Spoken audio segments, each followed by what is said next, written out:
உன்கிட்ட நான் அட்வைஸ் கேட்டேனா? இல்ல, நீ சொல்லு.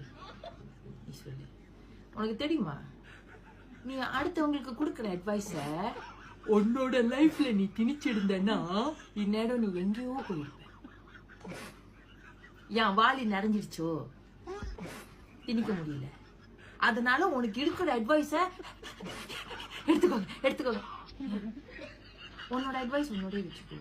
நீ வாழுற வாழ்க்கையும் அடுத்தவங்க வாழுற வாழ்க்கையும் சேம் இல்ல, டிஃப்ரெண்ட். புரியுதா? டிஃப்ரெண்ட். தடசம பகம். உன்னோட லைஃப் வந்து உன் லைஃப்ல எல்லாமே உனக்கு கிடைச்சிருந்துச்சுக்காக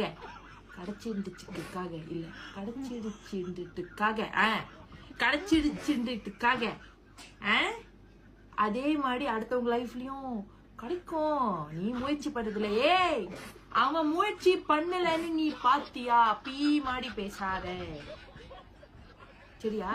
அவன் முயற்சி போட்டானா இல்லையா அவனுக்கு தெரியும்.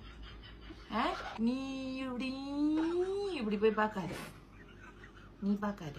உன் மூக்குல இருக்கிற பீய நோண்டி சுத்தம் பண்ணிட்டு உன் வேலையை பாரு. அடுத்தவங்க மூக்குல என்ன பீ பகம். புரியுதா? உன் வேலையை பார்த்துக்கிட்டு நீடு. அடுத்தவங்க வாழ்க்கையில என்ன நடக்குது அட நீ பார்க்காதே, சரியா? எல்லாரும் சந்தோஷமா வாழணும்னா என்ன பண்ணணும்னு தெரியுமா? அவங்க மூடிக்கிட்டு அவங்க வேலையை பார்த்தாலே எல்லாரும் சந்தோஷமா இருப்பாங்க. புரியுதா? என் வேலைய நான் பார்ப்பேன், உன் வேலைய நீ பாரு, தெரியுமா?